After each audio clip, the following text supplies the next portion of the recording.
the only reason that white people in the United States or anywhere we are, in Europe, in Africa, in Australia, in Israel, wherever we are the colonizers.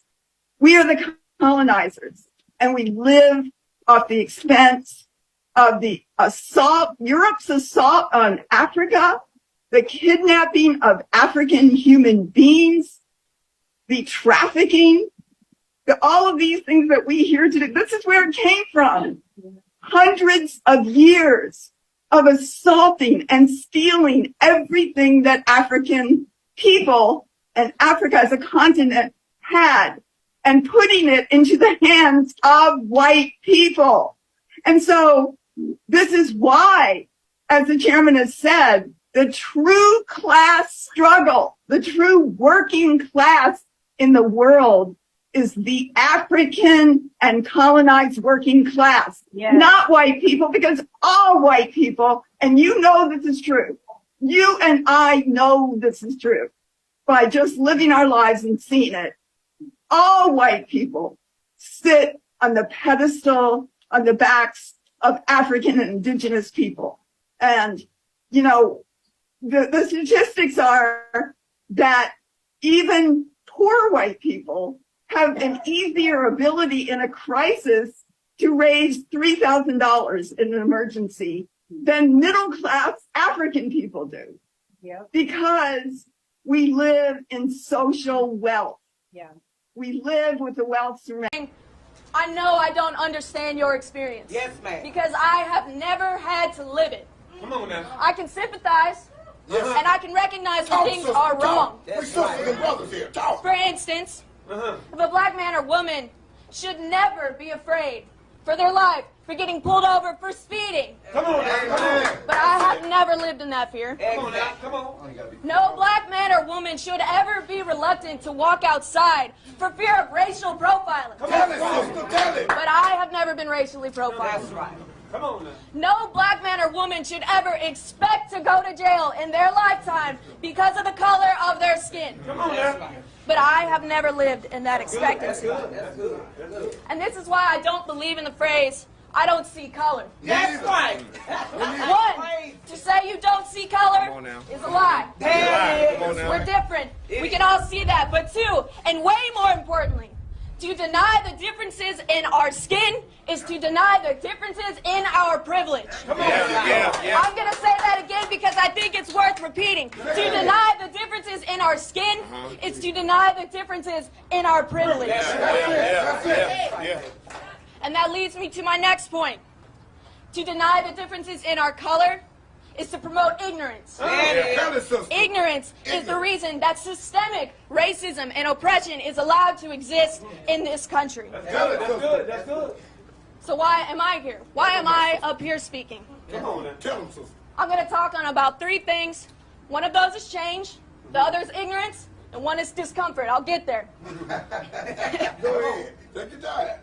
Broadly speaking, why am I here? Because I want change. But let me speak on that for a second. Because I think a lot of people want change. I think a lot of people say they want change, but let me clarify. I think a lot of white people think they want change. But here's the thing about that. In order for there to be a true and genuine change, for you, for the black community, for people of color, there has to be an equal and requited amount of change for white privilege. That's right. And that is something that white people don't want to think about. They don't want to admit that. White people don't want to acknowledge the head start we have in life just for being born this color. You know what? That is willful ignorance. Put it on front line. Willful ignorance is what allows oppression to continue in this country. Together we stand. That's it. So I'm going to talk on ignorance for a second. I think one of the biggest things that allows ignorance to continue is our education system. There it is, baby. Yes, ma'am. Our education system. Yes, ma'am. And what I mean by that is our education is a white man's education. It is. It is a white man's history. Yes, ma'am. Tell it. Why does that matter? Again, like I said, I can recognize when something is wrong. And that is wrong. Why? Because when you tell that history, the history that excludes black history and black culture and the black experience. You allow white people to think that nothing is wrong. And when that happens, you allow white people to think, well, it was bad back then, but it's not bad now. Hell no. That's right. It's bad now. In fact, some might say it's worse because this is systemic oppression. That's right. This is institutional oppression. This is oppression that is not overt, but it is just as powerful, and we are able to hide it. God Almighty. And I have more to say. If you want to hear all of it, please come out Saturday. We'll be there. Thank you. We appreciate it. But just know the reason I'm here is because I stand by you. I support you. I love each and every one of you out here. We are brothers and sisters to the day we die. And this is not my time to have my voice heard, but I will use my voice for you. I promise. Thank you. Hello there, people of the internet. I really hope you're doing fine from whichever part of the world you're watching this from. Now, on our today's episode, as you've seen from the prelude, we have this bold white woman who came out to condemn what has been going on, and she expresses in a good way what we, the black people, have been speaking about for a long time. And she just tries to, educate the whole white community and tell them that all that they have is out of white supremacy and out of the hard labor and work that the black folks did over the years. We also have this young lady who somehow has the right history and has the right knowledge about all that has been happening. So let's dive in and see what we have to see and then come back with a commentary about it. I get this question a lot. Why did slavery take so long to end in the U.S.? I mean, we had 3 major rebellions and none of them worked. Slave owners in America had something nobody else had. 5 million poor white people.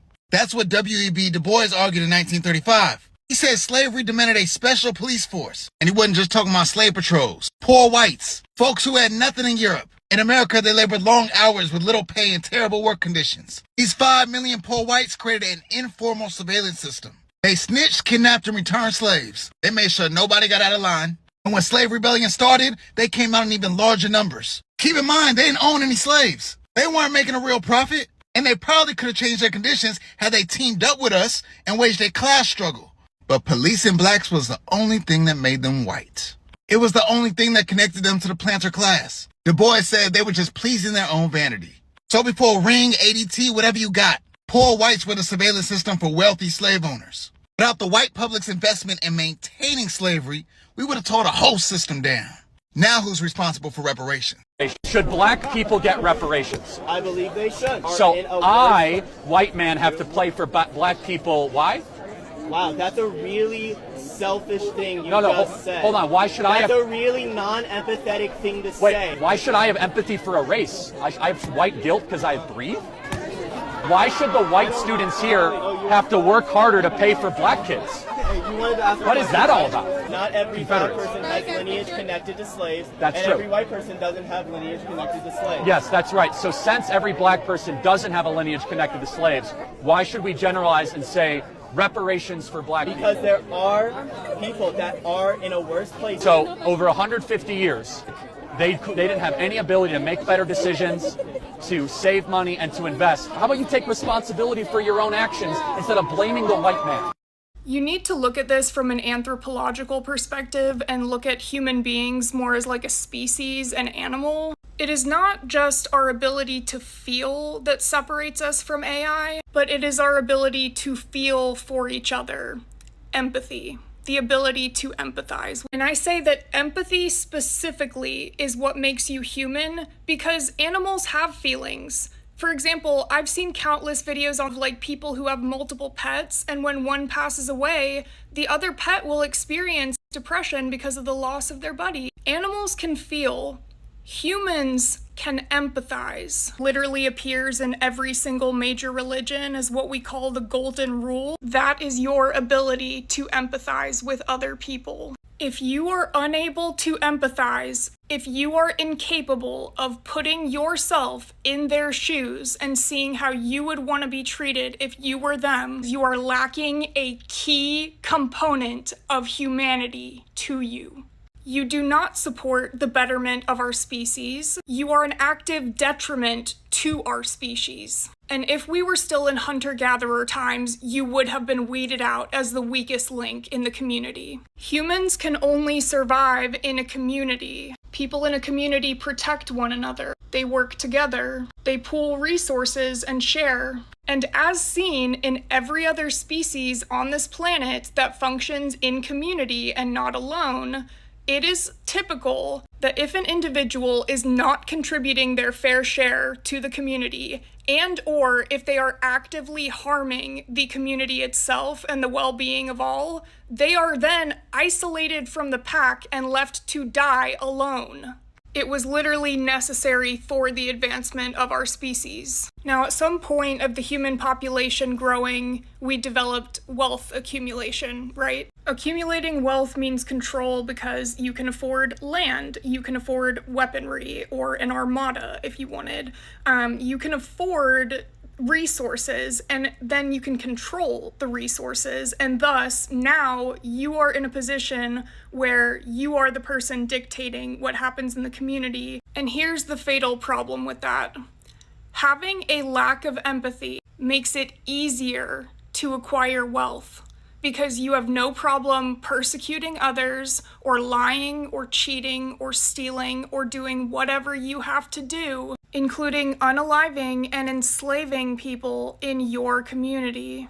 Because of this, communities lost the ability to weed out the people who do not have empathy and thus are harmful to the community. Not only did they lose the ability to ostracize these people, they became controlled by these people because they were able to accumulate wealth with their lack of empathy for others. And because now the people that are controlling society and ruling it are the people without empathy, we see the emergence of things like white supremacy and the patriarchy. And because of the patriarchy, women were forced to marry and reproduce with people who otherwise would not have been suitable candidates. And that is literally the reason why now, as a human community globally, we are about to have the world's first trillionaire exist, while some people cannot even afford to eat right now. Now, if you are a racist, I'd reckon you didn't stick around this long in the video, but I know that some of you are going to try to make the argument that I don't feel empathy for racists, so that makes me subhuman. And that is not true, because it is my evolutionary and biological responsibility to humans as a whole to not feel empathy towards the people who are harming the overall good of all of us. There is no reasoning or logic on this entire earth that justifies oppressing anybody. You are quite literally trying to compare non-empathy for the detriment of mankind to non-empathy for the betterment of mankind, as if they are the same thing.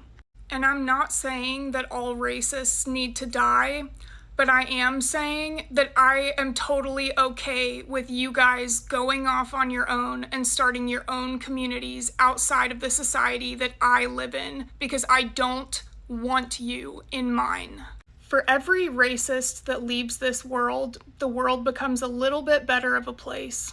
The problem with white liberals when it comes to the Black community is that they don't even realize that they're doing more harm than good. And I firmly and wholeheartedly know to be true that for most of them, it's coming from a loving, compassionate, kind-hearted place, but it's still objectively causing harm. The white liberal sees the Black community as a community that needs to be safe. We need to add further protections for the Black community. We need to rewrite laws for the Black community. We need to hand out government assistance, to keep helping the Black community. When all that's doing is keeping them in a self-destructive cycle. Rely on handouts, rely on the government, rely on external help. And I'm sorry, but this is a form of bigotry. It's not your intention, but it's backhanded and it's there. You can't succeed without my help. That's racism. Not one of the messages in the liberal policy for the Black community is, you are great on your own, you just need to see it. And that's what conservatives have been trying to say for years and years. You don't need liberals in office or an immense amount of government assistance to be great. You are great. Just get out of your own way. Get out of the influence that makes you feel like you don't have a place in this world outside of your community, outside of drinking or drugs or music. And if this wasn't the truth, then why do we have black doctors, black scientists, black authors, black surgeons, black engineers, black professors, black teachers? Hell, we had a black president who wouldn't have been elected without the white vote. The only thing stopping the black community from being the best it can possibly be is liberal ideology. Instead of passing out standards to the black community, all you do is pass out sympathy. And you excuse destructive choices just so they don't feel excluded from your love. And again, I know it's coming from a good place, but that's not allyship. I know that the black community has an incredibly dark past, but so do most cultures and races. The Jewish community survived a genocide and rebuilt their entire country with some of the smartest people on the planet. The Asian community were thrown in internment camps, millions of them. And they rebuilt, and again, now they're dominating most of our professional world and our universities. There is no reason that the black community cannot do the same. The only thing stopping them is you, the white liberal, convincing them that without your assistance, they can't rebuild like those other communities did. You convince them every single day that they are too weak, too broken, and too damaged and traumatized to do anything on their own. And you don't think that's a form of holding someone? Hello there, and welcome back once again to the channel. My name is Dave KE, and this is Street Talk Black. So if you're coming across the channel for the first time, please take a minute to subscribe, like, and share so that I get to motivated to produce more videos like this. So now the former vice president, the former vice president of Zimbabwe, that is Simon, once said that if we do not handle our independence very well, then the colonizers will come back in form of investors. So that is what is currently happening around the world, especially in most African cities and countries. We have, the Bill Gates Foundation trying to push all their stuff and policies in Africa, especially in Kenya. They're trying to, pilot test some of their drugs and vaccines in Africa. And we have a lot of World Bank and IMF projects going on. We have the European Union giving, very, very huge loans to African countries so that they get to pay them with huge interest, which has kept the economies in shackles, and they're not able to sustain themselves simply because of these loans that they have to pay each and every year that they are given by the World Bank and the IMF. So this, in a way, has, played so much in maintaining the position that Africa has, and they're not able to, sustain themselves because of these policies of the World Bank, IMF, and the European Union meddling all the way in their business. Right. So this lady right here is saying that all that the white people have is because of the white privilege. It's because of the 400-year head start that had ahead of the black Americans, of the African Americans. That is why they are so much ahead of many black folks. And this is the truth, which does not sit right with most of them. And they're trying to, they're doing all that is possible to erase this part of history, that the Europeans, that the white man colonized Africa, and they were involved in the slave trade and all that. This is what they're trying to, do away with this part of history. But then it cannot be changed. It's what has been there in the books and in history, and it is just what it is, and they have to live with that. So many black folks and black Americans are saying that they should pay reparations so that the black folks can get to benefit from the many years of slavery, of hard work that their ancestors did, which also has attracted so much discussion online. Recently, I think in the previous year, Charlie Kirk used to say that he does not have empathy for black folks, and he does not support paying of reparations and all that. And most people were arguing that he was just speaking for the broader majority, of the many of those who are in the right wings. And he was just so ruthless and having no empathy against the black folks. But then what happened to him? Just recently, he got his karma and was somehow shot by one of them in Utah. So that also is just a sign that whatever it is that they're trying to do, their time has come to an end, and it's time for black excellence. And they just have to admit that we have to have equality. and a free world, humane one for all people. But before then, they have to pay their reparations and make sure that everyone is treated equally, free from racism and all that. So that is what many black folks have been saying, and I'm glad that most of these white folks are also coming out day and day to openly talk about that, which is a very good development towards what we envisage as a people. So tell me what you think down below. Share with me your thoughts down below in the comment section. Let's have a discussion, and I'll see you guys in the next episode. If you are new to the channel, please take a minute to subscribe, like and share so that you can help me get to 5,000 subscribers, and I'll be grateful. So thank you so much, and I'll see you guys in the next episode. Cheers.